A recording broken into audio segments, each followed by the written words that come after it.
comment prendre une bonne décision, comment s'assurer qu'on ne s'est pas trompé, mais aussi comment faire confiance au jugement des autres, en particulier quand ils nous impactent, par exemple un juge, un policier, un médecin. Évidemment, on sait tous qu'on a des biais sur tel et tel sujet, mais il y a un autre élément qui altère énormément notre jugement et c'est le bruit. Ce concept, on n'y a jamais pensé, on n'en a même jamais entendu parler. Et justement, aujourd'hui, j'ai le grand plaisir de recevoir Olivier Sibony, qui est, entre autres, un professeur de stratégie à HEC. Il a coécrit un livre sur le sujet avec 2 personnes incroyables. Le premier est psychologue et il a gagné le prix Nobel d'économie. Et le second est prof à Harvard de droit et c'est l'un, globalement, des meilleurs juristes américains. Et Olivier va nous expliquer comment le bruit peut vraiment altérer de manière extrêmement importante nos jugements et le jugement des autres. Et il va aussi nous expliquer comment on peut réduire le bruit, comment on peut aussi éventuellement réduire les biais. Donc je vous laisse écouter cette conversation. Allez, Vlan, c'est parti.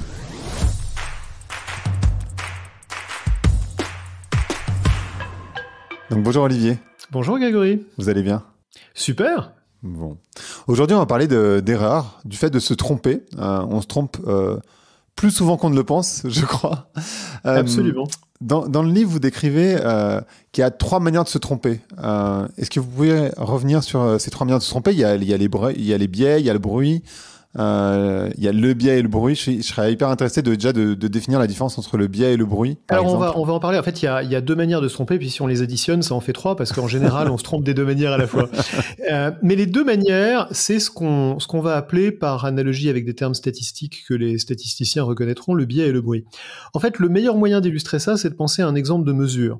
Si vous vous pesez le matin en montant sur la balance de votre salle de bain, et que vous savez que votre balance, elle est un petit peu généreuse, elle vous donne toujours un demi-kilo de moins que ce que vous ne pesez en vrai, et que donc, si vous voulez savoir votre vrai poids, il faut que vous rajoutiez un demi-kilo en moyenne. Ça, c'est le biais de votre balance. C'est son erreur moyenne, c'est le fait que sur l'ensemble des mesures qu'elle fait, en moyenne, elle se trompe d'un demi-kilo, toujours dans le même sens. Et donc, c'est une erreur connue, connue si vous la connaissez, et une fois que vous la connaissez, prévisible et en moyenne régulière. Mais il y a un autre phénomène, qui est que si vous montez 3 fois de suite sur votre balance à 3 secondes d'intervalle, vous n'allez pas lire exactement le même poids. Et c'est pas parce que vous avez maigri ou grossi, c'est parce que votre balance n'est pas parfaitement fiable, pas parfaitement régulière. Il y a une erreur aléatoire dans ce que vous lisez sur votre balance, c'est du bruit. Et donc, à chaque fois que vous vous pesez une seule fois, vous allez avoir une erreur qui est la somme de l'erreur moyenne, du biais, et de l'erreur supplémentaire, qui peut être positive ou négative, que vous rajoutez à ce biais, qui est une erreur de bruit. Et en fait, dans la mesure que vous allez prendre, il y a à la fois du biais et du bruit. Maintenant, le sujet du livre qu'on a écrit avec Daniel Kahneman et Cass Sunstein, c'est pas les balances de salle de bain, c'est le jugement humain. Et en fait, dans le jugement humain, il se passe exactement la même chose. Quand on fait une estimation, quand on fait une prévision, quand on fait un jugement, de manière générale, il y a dans notre jugement des biais, et on en a souvent entendu parler, vous avez tel biais, etc. Donc ça, on le sait, ou on croit le savoir. Mais il y a aussi une erreur plus difficile à cerner, plus difficile à comprendre, plus difficile, même quasiment impossible à prévoir, qui est une erreur quasiment aléatoire qu'on va appeler du bruit. Et c'est à ce sujet qu'on a voulu s'intéresser dans ce livre qui s'appelle Noise.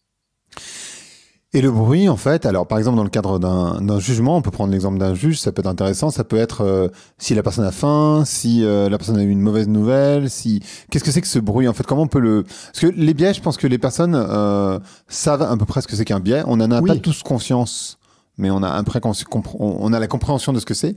Le bruit, par contre, on n'en a pas nécessairement conscience. Alors vous avez raison, le biais, on n'en a pas forcément conscience, mais enfin au moins on a entendu parler du concept. Ouais. Donc prenons l'exemple d'un juge, puisque vous le proposez. Vous passez devant un juge, vous pouvez tomber sur un juge raciste, ou vous pouvez tomber sur un juge qui est particulièrement sévère, ou au contraire un juge qui est particulièrement laxiste. Ça, c'est les biais du juge, c'est la manière dont le juge va s'écarter de la moyenne des juges de manière prévisible. On pourrait appeler ça une erreur. Le problème dans le cas des juges, c'est que erreur suppose qu'on ait un point de référence. Or, il faudrait qu'on sache quelle est la juste peine. Donc, arbitrairement, on va dire que la juste peine, c'est celle que donnerait un très grand nombre de juges si on prenait la moyenne du jugement d'un très grand nombre de juges. C'est arbitraire, mais on pourrait prendre n'importe quoi, le raisonnement est le même. Donc, supposons que par rapport à ça, chaque juge a un biais particulier. Maintenant, ce à quoi vous faites allusion, c'est que chaque juge ne va pas non plus être le même tous les jours. Le juge n'est pas le même le matin qu'il est l'après-midi.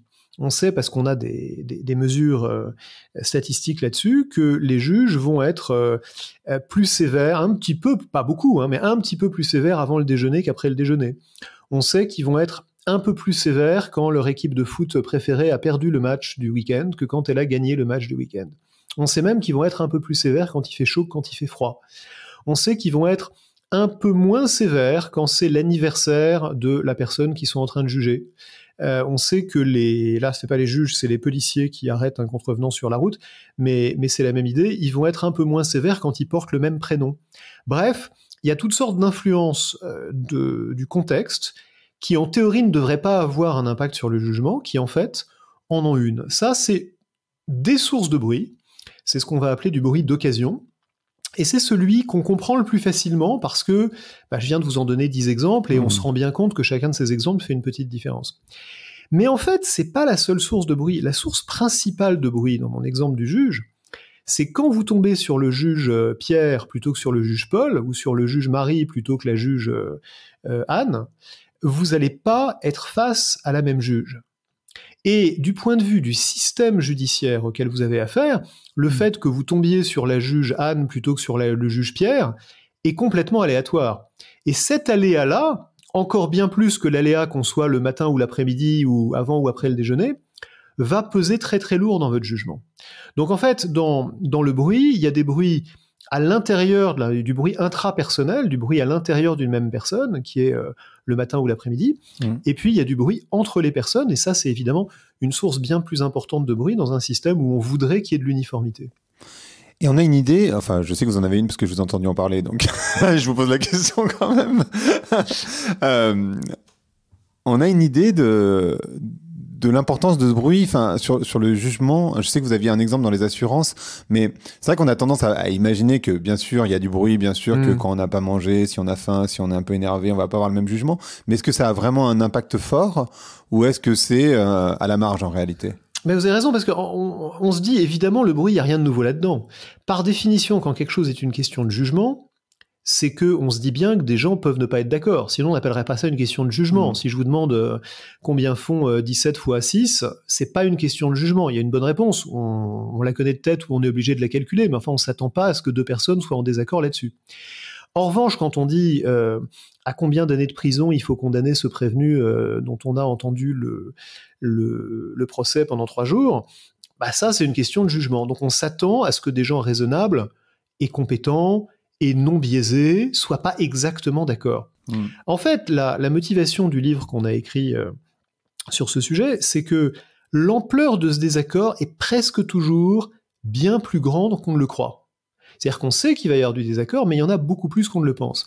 L'exemple de la compagnie d'assurance dont vous parliez, c'est un exemple où on a demandé au patron de cette compagnie d'assurance, à votre avis, combien il y a d'écart entre deux experts ? Alors ça peut être des experts en sinistre qui évaluent le coût d'un sinistre, ça peut être des souscripteurs, qui sont les gens qui fixent les prix des polices d'assurance, mais peu importe, ça pourrait être n'importe quoi. À votre avis, combien il y a d'écart entre deux personnes qui sont qualifiées, qui appliquent les méthodes officielles de la compagnie, qui ont accès aux mêmes informations, qui font bien leur travail, qui sont compétentes, qui sont attentives ? Et ils nous ont répondu, en gros, 10%, ça nous paraît très honnête. On ne s'attend pas à ce qu'ils tombent exactement juste, c'est pas des machines. Donc, on ne s'attend pas à ce que ça soit exactement pareil. S'il y a 10% d'écart, ça nous paraîtrait à peu près normal. En fait, il y a en moyenne, si on prend deux juges au hasard et deux experts au hasard et qu'on leur soumet le même cas, 55% d'écart. 5 fois plus. C'est énorme.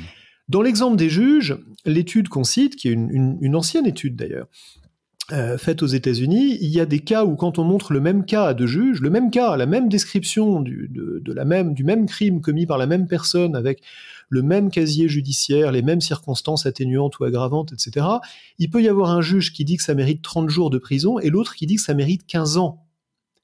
Et des écarts comme ça, on a du mal à considérer que ça soit juste une question normale de variation entre deux personnes qui appliquent les mêmes méthodes. On a clairement un problème de système. Et partout où on a regardé ça, un autre exemple terrifiant, c'est la médecine, partout où on a regardé ça, on peut avoir entre des gens qui sont présumés très compétents, des désaccords très importants, soit parce qu'il y en a un qui se trompe et l'autre qui a raison, soit parce que les deux se trompent, soit parce qu'on ne sait pas qui a raison. Alors, j'avais une question, mais je vais la poser après. Je vais vous en poser une autre entre-temps. Quand j'entends ça, je me dis, mais... parce qu'on est tous confrontés à des situations comme celle-ci, c'est-à-dire face à un médecin, face à une assurance, face à... Bon, le juge, j'ai pas eu l'occasion, mais j'imagine Je vous que le ça souhaite pas, arrive. mais vous êtes confronté Non. au recruteur, vous êtes C'est confronté ça. dans une entreprise à un patron qui évalue votre performance ou à une patronne, vous êtes confronté à un fonctionnaire qui décide si les documents que vous lui présentez constituent des preuves acceptables de votre domicile, de toutes sortes de choses que vous devez justifier et qui demandent toujours une question de jugement. Donc on est les objets de ce jugement, même quand on n'est pas les sujets, 100 fois par jour. Mais alors, du coup, comment on fait pour avoir confiance si on sait que... Alors, déjà, il y a des biais. On n'a pas trop insisté sur les biais, mais c'est vrai que, bon, on a parlé du racisme, mais ça peut être du sexisme, ça peut être... Il y a plein de types de biais. Il y a parfois des biais inconscients aussi. On parlera tout à l'heure d'intelligence artificielle et des biais inconscients qu'on a pu voir passer ici et là. Mais comment on fait pour avoir confiance dans le jugement d'autrui surtout sur des personnes qui sont censées être des professionnels, c'est-à-dire en fait, je parle pas d'intuition là à ce stade-là. Encore le recrutement c'est de l'intuition, Ça devrait pas, mais oui. Ça devrait pas, mais il y a toujours un peu d'intuition. On sait bien comment ça fonctionne. Mais par exemple un professeur, vous êtes prof. Quand vous notez une copie, voilà, je vais voir un médecin, c'est un peu plus grave, ou quand il y a un jugement, comment on fait pour avoir confiance si on sait qu'il y a autant de biais et de bruit? C'est une très bonne question. D'abord, la première chose à se dire, c'est qu'on ne devrait pas avoir autant confiance que ça. Donc moi, quand mes étudiants reçoivent les notes que je leur donne, je leur dis, vous savez, je peux me tromper, c'est variable. Ça ne veut pas dire que vous pouvez revenir et négocier que je fais changer la note.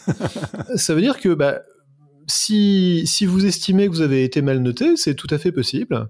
Dites-vous que ça doit être aussi souvent à votre avantage qu'à votre désavantage. Curieusement, quand c'est à votre avantage, vous le remarquez pas.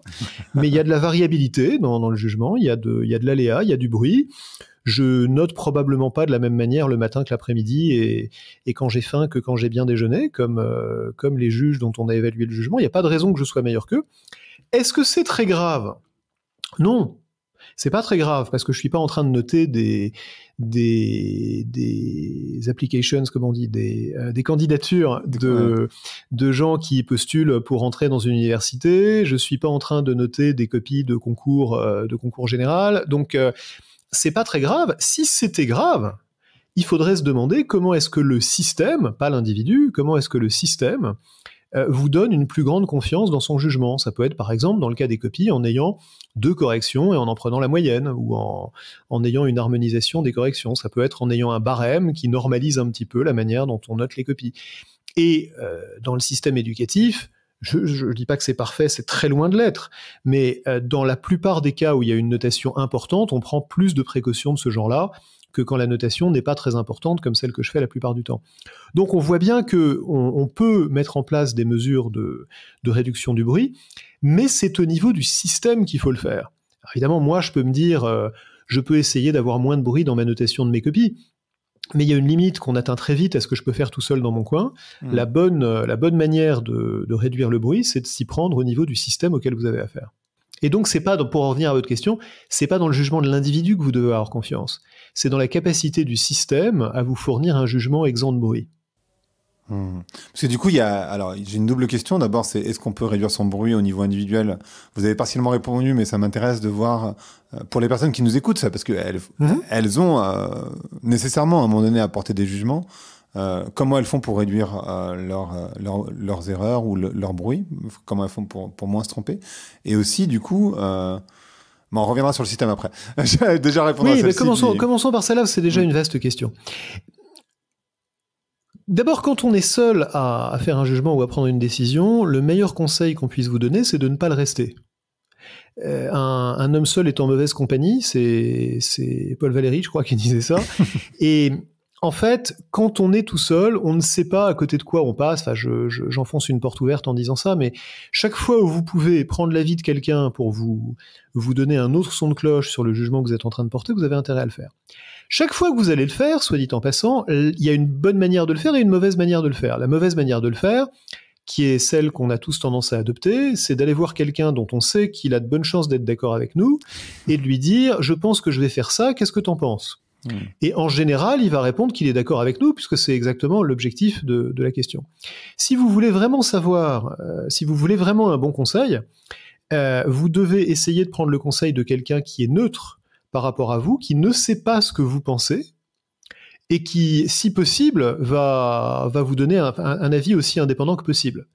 Donc, typiquement, si vous êtes en train de prendre une décision de recrutement, à peu près toutes les entreprises qui font du recrutement demandent à plusieurs personnes de rencontrer un candidat, mais la bonne manière que peu d'entreprises adoptent de confronter les jugements de ces différents intervieweurs, c'est de ne pas les mettre dans une salle pour qu'ils en discutent, mais de leur demander à chacun d'écrire ce qu'ils ont pensé du candidat sur un certain nombre de dimensions séparées, et en expliquant pourquoi ils l'ont pensé, et seulement ensuite d'en discuter, dimension par dimension, en partant de la moyenne des résultats auxquels on est arrivé. Quand on commence par dire moi j'ai trouvé qu'il était super, et toi Grégory, qu'est-ce que t'en as pensé ? On a déjà perdu une grande partie de la valeur de la confrontation des opinions. Donc la première manière de réduire le bruit, c'est de confronter plusieurs opinions, en prenant la moyenne après s'être assuré qu'elle soit formulée de manière indépendante. C'est pas aussi intuitif qu'il y paraît, parce que la plupart du temps dans les organisations, on a tendance à pas faire comme ça. Alors ça fonctionne. Il y en a plein d'autres, mais c'est la première. Ça fonctionne pour les entreprises. Alors, c'est c'est votre spécialité. Mais comme vous avez écrit le bouquin avec deux autres personnes, je suis curieux aussi de comprendre par exemple, chez le médecin ou le juge, enfin, on n'a pas trop l'occasion. Enfin, parfois il y a des jurys, donc il y a effectivement des avis, mais les jurés, on leur demande est-ce que vous pensez que cette personne est coupable, pas coupable ? On leur demande pas de classer sur un certain nombre de critères, comme vous le décrivez. Est-ce que vous pensez que cette personne est pas sympathique, mais je sais pas ce qu'ils pourraient demander, mais des critères un peu plus objectifs, ça fonctionne moins, ou même le médecin, ça fonctionne moins. Ça peut fonctionner moins et ça peut fonctionner. Je vous prends l'exemple du médecin, parce que c'est le plus simple. Sur pas mal de situations ou de pathologies, les médecins utilisent des guidelines, ou comment est-ce qu'on dit en français, des guides, ou des guides de bonne pratique, en fait, ou des choses comme ça. Je vous donne un exemple qui est assez connu. Le score d'Apgar. Donc, quand un nouveau-né vient au monde, et qu'il s'agit de déterminer si le nouveau-né est bien portant ou s'il faut l'envoyer rapidement en réanimation néonatale parce qu'il est en souffrance, autrefois, le médecin ou la sage-femme qui venait de faire l'accouchement regardait le bébé et se faisait une opinion globale, un jugement un peu intuitif, comme vous disiez tout à l'heure à propos du recrutement, en se disant oui, il m'a l'air bien, c'est vrai que le pouls est pas très rapide, mais en même temps il a l'air de bien remuer, donc ça m'a l'air d'aller bien. Et puis un jour, c'était dans les années 50 d'ailleurs, donc ça fait un moment, une anesthésiste du nom de Virginia Apgar s'est dit, en fait, on pourrait codifier tout ça. Quand je parle à mes collègues, il y a 5 choses qui ont l'air d'être importantes pour eux quand ils font ce jugement. C'est l'apparence, le pouls, et puis elle s'est aperçue que ça pouvait former les lettres de son nom, donc elle s'est dit que ça serait rigolo. Donc l'apparence, le pouls, la grimace, l'activité et les réflexes, si j'ai bonne mémoire. Et sur chacun de ces 5 critères-là, il y a une note entre 0 et 2, qui correspond à un indicateur précis. Donc pour le pouls, c'est un certain nombre de battements par minute qui valent 0, qui valent 1, qui valent 2. Et si vous avez 7 ou plus, bébé que vous êtes en bonne santé. Si vous avez moins, vous êtes en mauvaise santé. Qu'est-ce qu'on a fait quand on a fait ça ? On n'a pas pris la moyenne du jugement de 12 médecins, mais d'une certaine manière, c'est un peu ce qu'on a fait, puisque ce barème, ce score, incorpore l'intelligence collective ou l'expérience collective d'un grand nombre de médecins qui y ont contribué, et parce que ce score va éviter la variabilité du jugement d'un moment à l'autre ou d'une personne à l'autre. D'une personne à l'autre, il y a peut-être un médecin qui dit moi je suis plus sensible à l'apparence du bébé, et un autre qui se dit moi je suis plus sensible à ses réflexes, c'est ça qui compte. En fait, avec le score, on standardise un petit peu tout ça. On fait en sorte que le jugement soit fonction du bébé, bien sûr, mais moins fonction du médecin, soit moins fonction du fait que vous êtes tombé sur tel ou tel médecin, ou du fait que tel ou tel médecin est plus ou moins attentif aujourd'hui à tel ou tel signe, parce que peut-être il a eu un problème avec un autre signe hier et qu'il est plus sensible à ça. Bref, on fait en sorte que ça soit un petit peu plus normalisé. Donc partout où on peut avoir un système un peu plus standardisé, un petit peu plus normalisé, un petit peu plus cadré, partout où on a un jugement structuré, pour employer le terme qu'on développe longuement dans le livre, on va avoir un jugement qui est moins sujet au bruit.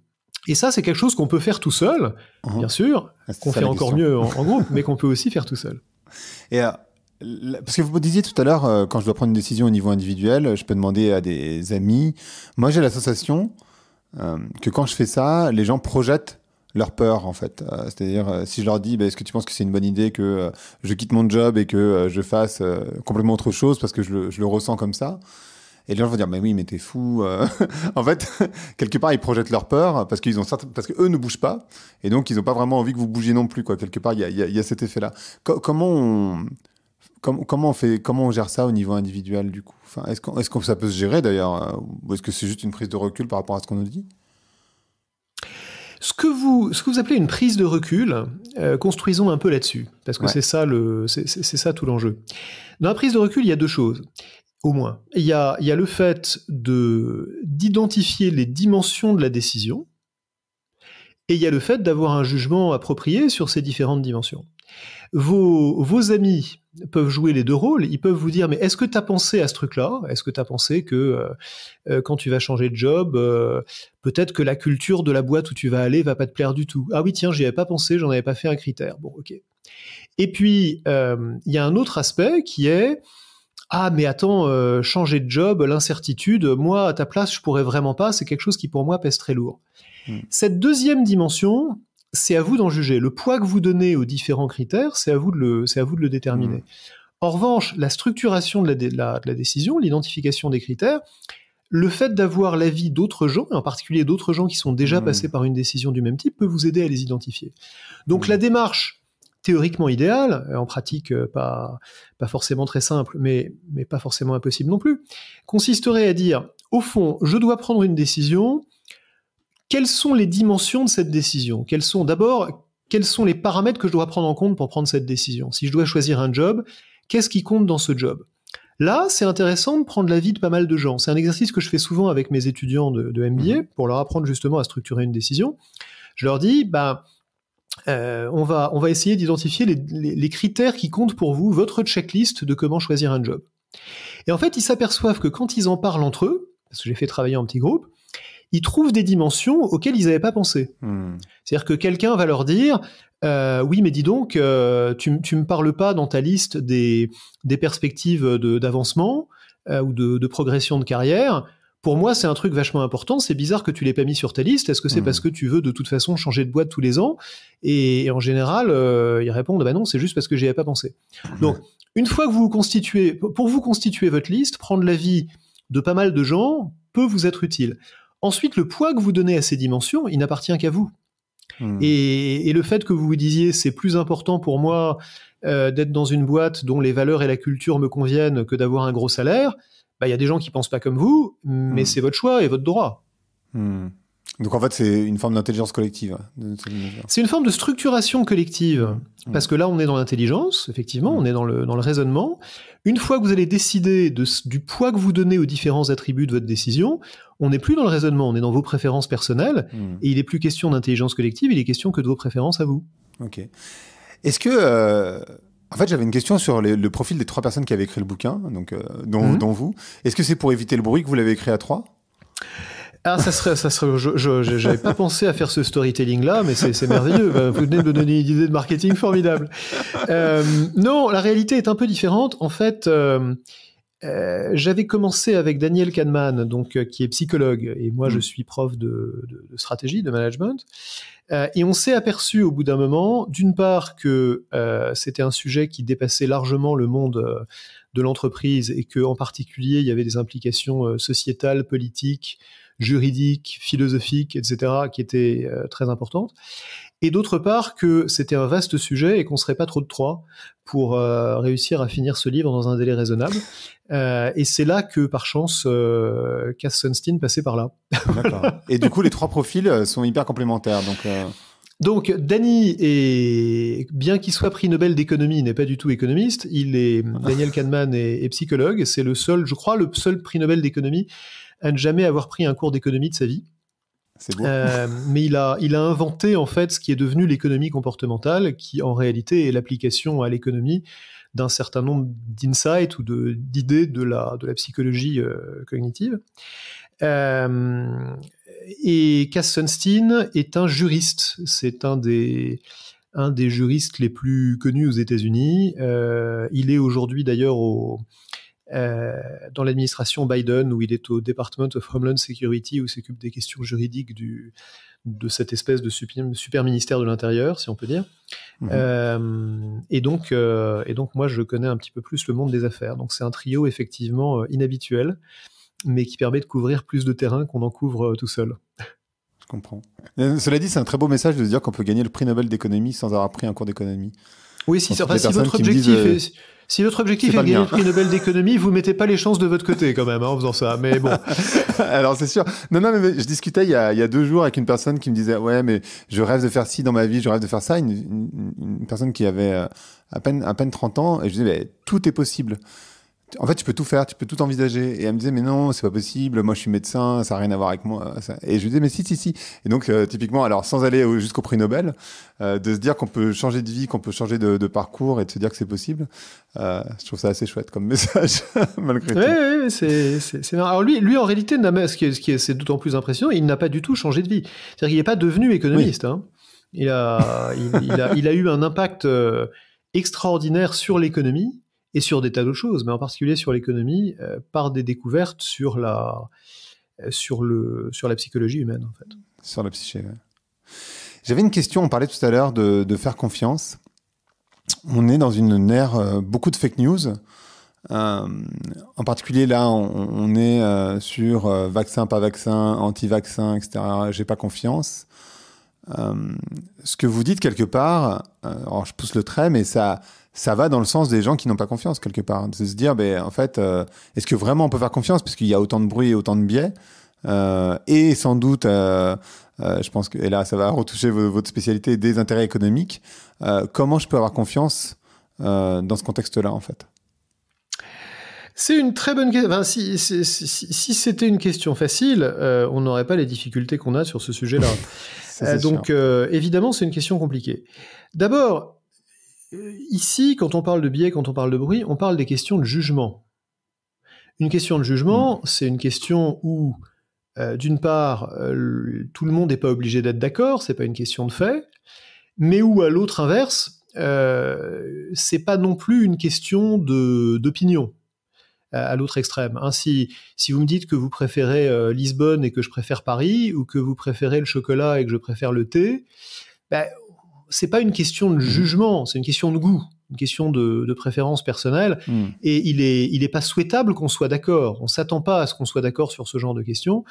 Et d'ailleurs, le monde serait très ennuyeux si tout le monde était d'accord sur tout, sur ce genre de choses. Donc, les questions de jugement sont un petit peu entre ces deux extrêmes. C'est des questions dont la réponse n'est pas déterminée ou déterminable de manière certaine, mais où on s'attend quand même à une certaine convergence. On s'attend à ce que l'étendue des désaccords soit limitée. Par exemple, quand 2 juges regardent le même prévenu, on voudrait penser que c'est pas une question de goût, c'est pas une question d'opinion, que quand même, ils devraient tomber à peu près d'accord sur la manière de punir ce prévenu. Sinon, on a un problème de confiance dans le système judiciaire. Quand on parle des vaccins ou d'un certain nombre de choses de ce genre-là ou de beaucoup de sujets du complotisme, on n'est pas dans les questions de jugement, on est dans les questions de fait. Donc la question de savoir si le vaccin contre le Covid est en phase expérimentale ou s'il n'est pas en phase expérimentale, c'est pas une question de jugement ou une question d'opinion, c'est une question de fait. Un vaccin qui a été administré à 3 milliards de personnes dans le monde, il n'en est plus exactement à sa phase expérimentale. Il n'y a pas beaucoup de médicaments qui ont été autant administrés. Quand on dit qu'il y a des effets secondaires, oui, il y en a, on sait lesquels avec une assez grande précision aujourd'hui. C'est une question de fait. Là où il y a une question de jugement, et où chacun jusqu'à présent a été libre de son jugement, c'est de moins en moins le cas, c'est est-ce que ces effets secondaires, ces risques, ces inconnus, justifient le choix individuel ou collectif d'administrer ce vaccin. Il me semble que c'est exactement l'exemple d'une question de jugement, c'est-à-dire que c'est pas une question de fait, mais au fond, on s'attend à ce que l'immense majorité des gens qui sont capables de raisonner et qui sont correctement informés arrivent à la même conclusion. À l'évidence, ça n'est pas le cas. C'est ça. Alors, ça n'est pas le cas. Ça n'est pas le cas dans des proportions qui ne sont pas aussi grandes que ce qu'on nous raconte, puisqu'on a quand même une adhésion massive à ce vaccin. Ça n'est pas le cas pour plein de raisons. D'une part, parce que les gens n'ont pas tous les mêmes faits. Et comme disait le docteur Fauci aux États-Unis, qui s'occupait de la politique vaccinale depuis quelque temps, comme il disait, s'il y avait eu Facebook il y a une vingtaine d'années, on n'aurait jamais réussi à éradiquer la variole. C'est important de se rappeler qu'une grande partie du problème est fabriquée de toutes pièces par des réseaux sociaux dont le modèle économique consiste à faire en sorte que des gens se racontent n'importe quoi les uns aux autres, parce que plus ils racontent n'importe quoi, plus ils sont engagés, plus ils passent de temps et plus ça anime les réseaux. Donc, on a laissé se développer des monstres qui prolifèrent en répandant de fausses informations, et c'est quand même un problème sérieux auquel il va un jour falloir qu'on s'attaque d'une manière démocratique et néanmoins ferme. Donc ça, c'est une raison. Il y a des tas d'autres raisons psychologiques qui font que les gens n'ont pas envie d'entendre ce qu'on leur dit, qui font que quand on leur dit que quelque chose est obligatoire ou quasi obligatoire, ils ont envie de ne pas être d'accord parce que c'est la réactance, comme on dit en psychologie. On manifeste son autonomie en s'opposant à la contrainte qu'on nous fait subir. Plein d'autres raisons. Au fond, moi, ce que je retiens de tout ça, c'est que si on considère si on prend un petit peu de recul par rapport à l'écume de l'actualité, sur ces histoires de vaccins, on va quand même dans la bonne direction et on y va à une vitesse qui est tout à fait remarquable. Pensez quand même, on se parle en juillet 2021, pensez qu'il y a 18 mois, cette maladie n'avait pas de nom, qu'il y a 21 mois, elle n'existait pas. Et qu'aujourd'hui, on a 3 milliards de personnes dans le monde qui sont vaccinées contre elle. Il y a encore un an, on nous disait que c'était de la science-fiction d'imaginer qu'on ait un vaccin avant une dizaine d'années. La vitesse à laquelle on a progressé dans cette histoire est quand même une démonstration éclatante du fait que la science, quand elle se mobilise, est capable de produire des résultats extraordinaires. Et je trouve que c'est quand même, avec toutes les difficultés dont on parle tous les jours, et heureusement il y a des médias pour ça, c'est quand même une extraordinaire leçon d'optimisme aussi. Et de manière liée, mais pas vraiment, je me posais une question autour de l'avis critique. Parce que, en fait, bon, c'est lié parce que, dans le sens où il y a l'avis général et puis l'avis critique de certaines personnes qui ont peur. Et là, je me suis dit, mais est-ce que l'avis de masse... Parce que quand on essaye de réduire ce que vous disiez, quand on essaye de réduire le bruit, on va demander à plusieurs personnes leur avis sur un certain nombre de critères. Et je repensais par exemple à l'affaire Dreyfus, où je me dis, l'avis de masse, il était clairement qu'il était coupable, alors que l'avis de quelques-uns, qui avaient un avis critique, je pense à Zola entre autres, disait que non, et en l'occurrence, il ne l'était pas. Alors comment on gère ça? C'est-à-dire l'avis de masse qui va dans le sens de la réduction du bruit versus l'avis critique qui peut être in fine le bon avis. On peut aussi prendre le cas des résistants en France qui finalement n'étaient pas si nombreux, dans les 2-3% de Français. Oui, ou on peut prendre le cas de Galilée qui disait que la Terre tournait et complètement, et qui a mal fini. C'est lui qui avait raison. Alors, c'est très simple. Il y a des domaines dans lesquels on est dans le jugement et des domaines dans lesquels on est dans les questions de fait. Est-ce que le bordereau d'Esterhazy est un vrai ou un faux? Si c'est un faux, on n'était pas à l'époque de Facebook, mais c'est l'équivalent. Si c'est un faux et qu'on vous fait croire que c'est un vrai, vous allez arriver à la mauvaise conclusion. Est-ce que la Terre tourne? C'est une question de fait, c'est une question qui est là pour que la science doit trancher. Toutes les opinions ne se valent pas.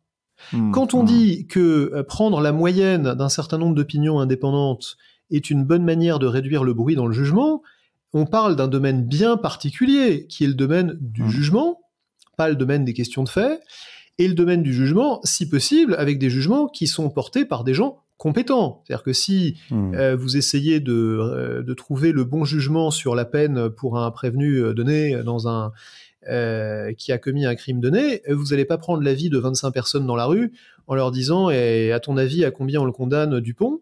Vous allez demander à un certain nombre de juges formés, compétents, qui ont écouté la présentation de l'affaire dans le prétoire et qui vont donner un avis informé.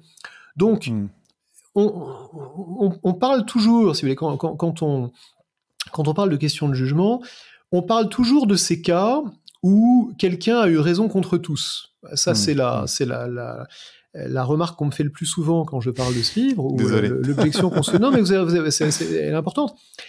En fait, la raison pour laquelle on la soulève si souvent est intéressante. C'est qu'on s'imagine toujours qu'on est celui-là. On s'identifie pas aux millions de personnes qui pensaient pas comme Zola, on s'identifie à Zola. On s'identifie pas aux dizaines de millions de personnes qui pensaient que la Terre était plate et le centre du monde, on s'identifie à Galilée. On s'identifie pas aux 11 jurés du film 12 hommes en colère, on s'identifie au 12e. On prend toujours l'histoire du point de vue de celui-là. Mais il faut quand même se rappeler que, par définition, il y aurait eu 11 fois plus de chances qu'on soit un des 11 autres jurés que d'être celui qui est joué par Henry Fonda. Il y aurait eu 1 million de fois plus de chances qu'on crie à mort Galilée qu'il n'y avait de chances qu'on soit Galilée. Donc la confiance que nous avons chacun dans notre propre jugement se berce de cette illusion, ça c'est un biais, c'est pas du bruit, se berce de ce biais d'excès de confiance, qui est que on s'imagine toujours que le jugement de l'individu face à la masse peut être une source de grande valeur, parce qu'on s'imagine que cet individu c'est nous et que justement on a raison. Mais la plupart du temps, c'est pas comme ça que ça se passe. La plupart du temps, on fait partie de la masse qui a tort. Et il y a peut-être un individu qui a raison, mais on fait partie de la masse qui a tort. Intéressant. Et du coup, parce qu'en fait, en ce moment, on voit beaucoup un retour de l'intuition. Enfin, je sais pas si c'est un retour de l'intuition, mais moi, j'ai la sensation, néanmoins, que on était dans une société hyper analytique, et donc qui découpait tout en morceaux pour pouvoir tout expliquer, avec les limites qu'on lui trouve aujourd'hui, pour avoir une vision beaucoup plus holistique et comme le dirait Maffezoli, de l'invisible. Donc on est dans l'intuition, on est dans toutes ces choses-là. Quelle place il y a pour l'intuition dans le jugement, du coup? Parce que j'ai la sensation de ce que vous dites, finalement, il n'y en a pas beaucoup. On ne devrait pas avoir trop d'intuition. Il y en a une, mais ça dépend de ce qu'on appelle l'intuition. Ce qu'on entend souvent par intuition, pas toujours, mais ce qu'on entend souvent par intuition, c'est un jugement non seulement holistique, mais rapide. C'est-à-dire un jugement qui ne passe pas par la phase analytique, qui sait sans savoir comment il sait. Comme me disent souvent les DRH à qui je parle, quand je vois le candidat sortir de l'ascenseur, je sais tout de suite si ça va faire l'affaire. Bien sûr. Cette intuition-là, on sait, dans le cas du recrutement par exemple, on sait avec certitude qu'elle ne vaut pas tripette. Elle est absolument dénuée de valeur. Et ce qui est intéressant, c'est que bien qu'elle soit totalement dénuée de valeur, bien qu'on le sache depuis à peu près un siècle, et bien que les recruteurs en conviennent quand on leur présente les faits qui le démontrent, ils continuent à faire confiance à leur intuition. Moi y compris. Hein. Mais moi y compris, c'est exactement ce que j'allais vous dire. Moi y compris. J'ai lu des dizaines de papiers disant qu'il ne faut pas faire d'entretien de recrutement traditionnel, ça sert à rien. J'en donne les grandes lignes dans les livres que j'ai écrits. Et néanmoins, si je dois recruter quelqu'un, je vais évidemment faire un entretien. Qu'est-ce que ça nous dit ? Ça nous dit une chose très importante, qui est que l'intuition, on n'est pas prêt à s'en passer. Pour prendre la décision, pour appuyer sur le bouton, pour dire « je vais faire une offre à cette personne », la cultiver pour qu'elle rentre dans la boîte et pour qu'elle accepte l'offre que je lui fais, passer du temps avec elle à la former, faire en sorte de la faire réussir, s'assurer qu'elle s'intègre bien à la société. Pour faire cet investissement, j'ai besoin d'avoir une conviction qui n'est pas seulement analytique, une conviction gut feeling, une conviction dans les tripes, que j'ai fait le bon choix. Donc, qu'est-ce qu'on fait ? Si on a besoin d'avoir cette conviction, mais qu'on sait qu'en fait, elle n'est pas fondée, elle n'est pas prédictive de la réalité, en fait, il y a une solution, qui est celle qu'on décrit assez longuement dans Noise, qui consiste à dire qu'il y a une place pour l'intuition, mais pas trop tôt. Il ne faut pas supprimer l'intuition, il faut la remettre à un peu plus tard. Le bon moment pour faire appel à son intuition, c'est quand on a déjà collecté toutes les informations. L'exemple archétypal de cette histoire-là, c'est une histoire que raconte Daniel Kahneman, justement, dans son livre précédent, à propos du recrutement des soldats d'élite pour les troupes d'élite de l'armée israélienne. Il était psychologue à 22 ou 23 ans, je crois, dans l'armée israélienne. Il était chargé de sélectionner les candidats pour les troupes d'élite. Et il s'était aperçu que l'intuition, ça marchait pas. C'est-à-dire que les gens qui faisaient passer les entretiens et qui disaient « celui-là, il m'a l'air d'un type qui va bien fonctionner, celui-là, ça le fera pas », quand on allait regarder 3 mois plus tard comment est-ce que les soldats avaient performé, on s'apercevait qu'il n'y avait pas de corrélation. Donc, l'intuition ne marchait pas. Il a mis en place un système qui ressemble assez à ce qu'on raconte dans Noise 50 ans plus tard, d'ailleurs, où on évaluait les différents candidats analytiquement sur un certain nombre de dimensions. Et il s'est aperçu que ça marchait mieux.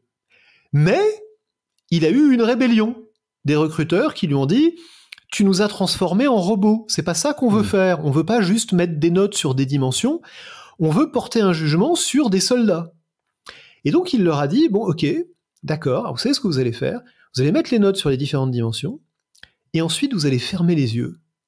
Et vous allez vous demander, est-ce que ce gars-là fera un bon soldat ?»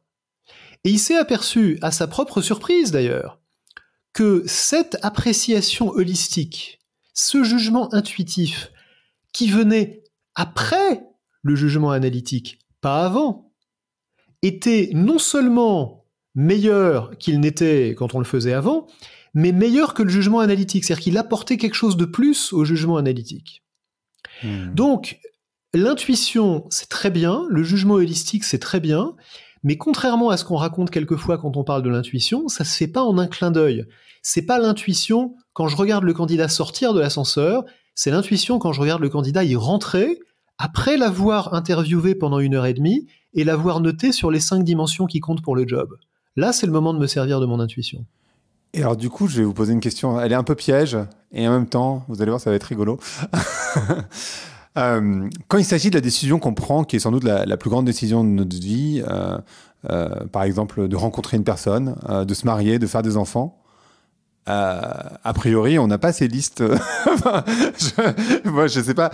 J'ai pas la sensation que ça soit. On dit toujours, non mais arrête de faire des listes. Fais confiance à ton instinct.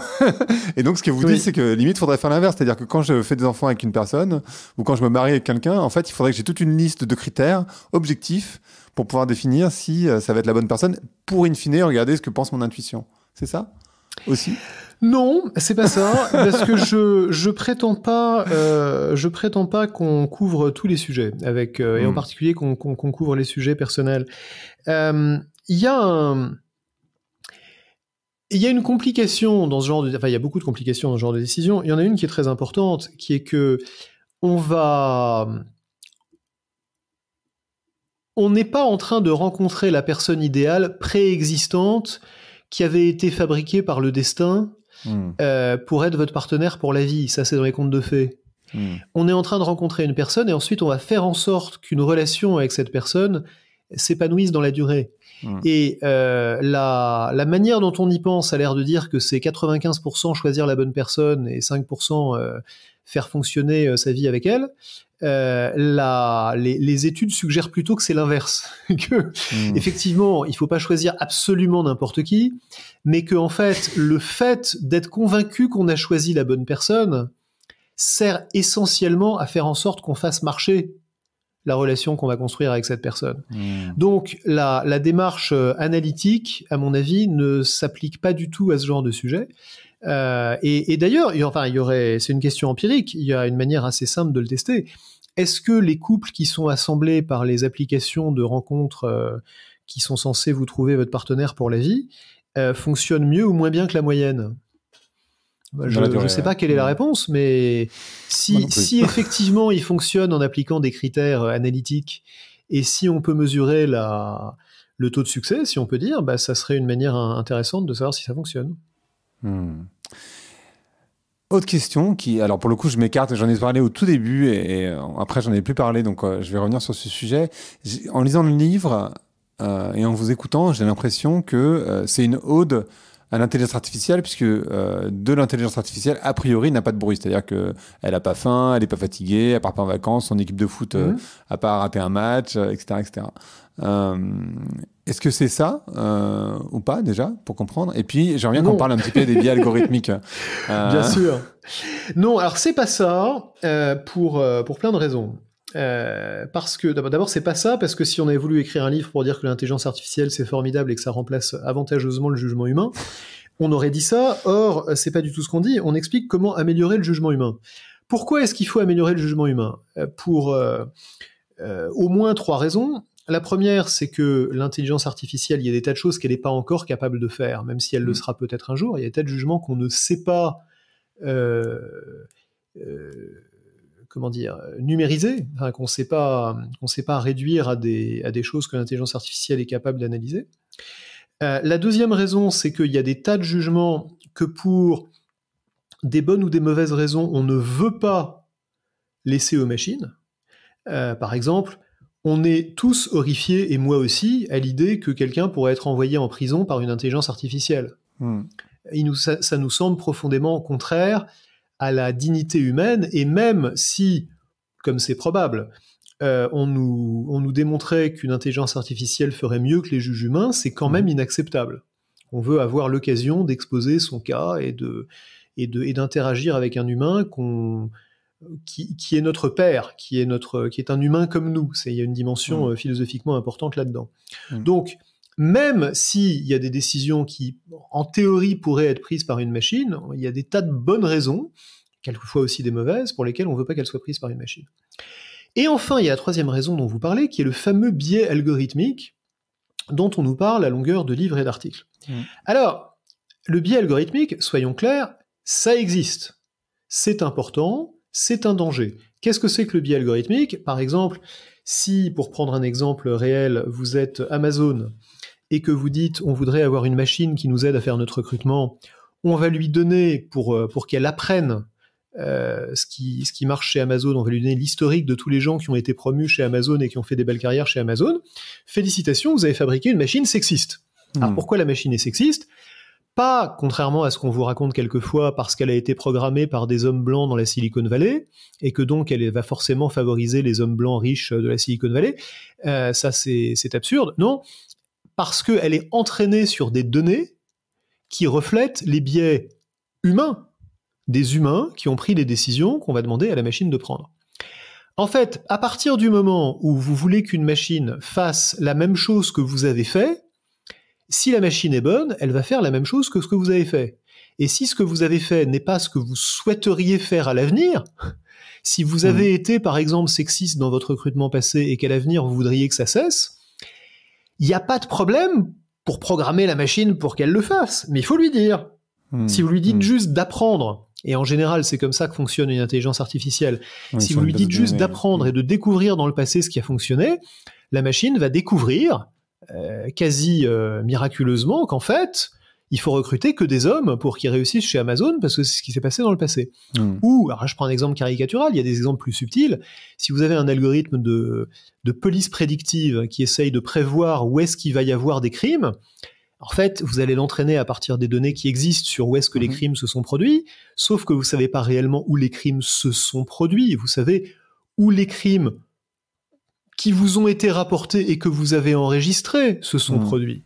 Et donc, si votre historique passé de l'endroit où vous envoyez vos voitures de police était plutôt d'aller dans les quartiers noirs que dans les quartiers blancs de la ville aux États-Unis, eh ben vous allez continuer à n'envoyer des voitures de police que dans les quartiers noirs et à n'arrêter que des noirs. Donc, vous allez perpétuer, voire renforcer, parce que la machine le fera avec plus de rigueur, avec plus de prévisibilité, avec moins de bruit que les humains.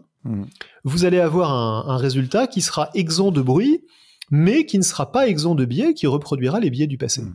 Alors, c'est un vrai problème, mais la conclusion qu'on en tire très souvent est complètement absurde. La conclusion qu'on en tire souvent, c'est donc qu'il faut se méfier des algorithmes. Quand vous trouvez un juge raciste, vous dites pas il faut se méfier des juges, de tous les juges. Vous dites il faut essayer d'avoir des juges qui ne soient pas racistes. Quand vous trouvez un humain qui est sexiste, vous dites pas le jugement humain ne vaut pas tripette. Donc le problème c'est pas les algorithmes, c'est pas l'utilisation des algorithmes. Le problème, c'est de s'assurer d'avoir une procédure d'audit et de vérification objective pour s'assurer que les algorithmes qu'on utilise soient des algorithmes exempts de biais. Et c'est un problème technique plus compliqué qu'il n'y paraît, parce que définir ce que c'est qu'un biais sur un problème de prédiction est un problème, en fait, beaucoup plus compliqué qu'on ne le pense. Un biais, est-ce qu'un biais chez Amazon consiste à recruter 90... Si Amazon recrute 90% d'hommes et 10% de femmes, c'est sûrement biaisé. S'il recrute 60% d'hommes et 40% de femmes, est-ce que c'est encore biaisé ? Par rapport à quoi ? Par rapport à l'historique, par rapport au nombre de candidats, par rapport à leur niveau de qualification ? C'est pas aussi simple qu'il y paraît, donc il faut définir les bons critères pour le faire, il faut s'assurer que les algorithmes ne soient pas biaisés. On peut même, et c'est la promesse de beaucoup d'algorithmes d'ailleurs, utiliser les algorithmes pour lutter contre les biais humains et pour combattre les discriminations qui, en l'absence d'algorithmes, et si on s'en remet au jugement humain, seront certainement perpétuées. Donc, oui, bien sûr, les biais algorithmiques, ça existe. En fait, les biais algorithmiques ne sont pas un problème des algorithmes, sont un problème des humains dont les décisions passées sont encodées dans les données. Non, pas des humains qui les codent, des humains, aussi, justement. Ça existe aussi. Enfin... Mais non, c'est non. Moi, on en a pas mal parlé avec Aurélie Jean, qui est du coup une très bonne pote, mais qui est spécialisée là-dessus. Elle m'explique ça très clairement, qu'il y a aussi du bien humain de temps en temps, ça peut arriver. Non, mais bien sûr, ça peut arriver accidentellement, si vous voulez, mais c'est que votre algorithme est vraiment pas très bon. Le problème, c'est pas un problème de biais de l'humain qui a programmé l'algorithme, c'est un problème d'incompétence de l'humain qui a programmé l'algorithme. C'est ça. Si vous passez à côté complètement d'un problème où vous passez complètement à côté d'une variable, c'est un problème de qualité de l'algorithme, c'est pas un problème de biais de l'humain. On peut toujours, ça c'est un problème avec les biais en général, on peut toujours imputer une erreur a posteriori à un biais. C'est-à-dire que si Grégory design un algorithme et que cet algorithme a un problème, je peux toujours trouver un biais qui expliquera que c'est le problème de Grégory. Il n'y a rien de plus facile que de trouver a posteriori un biais pour justifier une erreur. Quand on fait le test proprement, il y a des articles récents là-dessus, de demander à différentes équipes avec différentes compositions de genre, d'appartenance ethnique, etc., de concevoir les mêmes algorithmes, on s'aperçoit que ça ne fait pas de différence. Là où ça en fait infiniment peu et pas dans une direction prévisible. Donc c'est pas un biais. Le vrai biais, il est dans les données. Et c'est un biais énorme, donc je ne nie pas du tout le problème. Le vrai biais est dans les données. Mais s'imaginer que si on avait un quota de genre et de couleur chez les programmeurs d'algorithmes, on aurait résolu le problème, et d'une naïveté insigne. D'accord, ok, très clair. Hyper intéressant. Ce podcast s'appelle Vlan, donc je voudrais savoir à quoi vous voulez ouvrir et où claquer la porte. Moi, je voudrais ouvrir la porte à beaucoup plus d'esprit critique et d'humilité sur le jugement humain. Je trouve qu'on a une sorte de naïveté par rapport à l'expertise, par rapport à tout ce qui relève de la connaissance, de la compétence du jugement. Moi, une des choses que j'essaye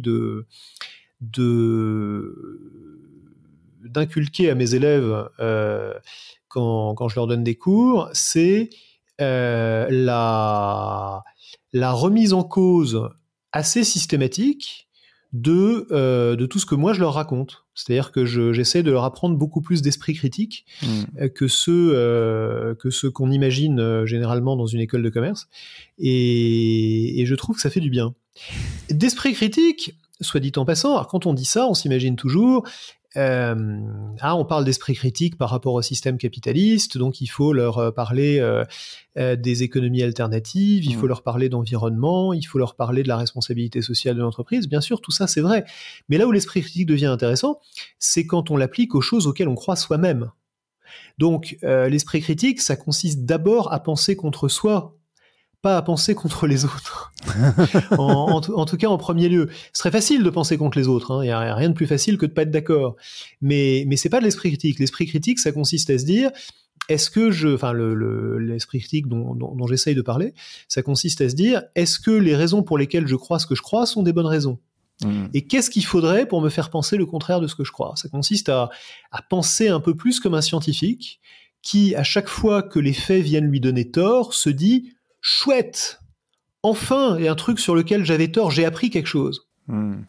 Donc ce à quoi je voudrais ouvrir la porte, ça tient pas en un mot, je suis désolé, c'est un peu long, tout va bien. Mais c'est cette espèce d'esprit de remise en cause de ce qu'on croit savoir, cette capacité à penser contre soi, et ça, je trouve que c'est un savoir-faire qu'on ne développe pas assez, qui est pas une matière qu'on enseigne à l'école, qui est pas un thème, qui est pas un parti politique, qui est pas un sujet dont on peut parler aussi facilement que ça. C'est une espèce d'état d'esprit que je pense on gagnerait à cultiver parce qu'il ferait des meilleurs managers et des meilleurs citoyens. Ouais, totalement aligné. Parfait. Merci beaucoup, Olivier. Merci, Grégory. Merci d'avoir écouté Vlan. Si vous avez aimé l'émission, n'hésitez pas à mettre des étoiles sur vos plateformes de podcast préférées. Vous pouvez aussi partager l'épisode sur vos réseaux sociaux, Instagram Stories, Facebook, LinkedIn, où vous voulez. Je suis Grégory Pouy. Vous pouvez me retrouver sur l'intégralité des plateformes sous le nom Greg from Paris. Si vous avez des idées pour des invités, si vous avez des commentaires, n'hésitez surtout pas à m'envoyer un message. Allez, merci et à bientôt.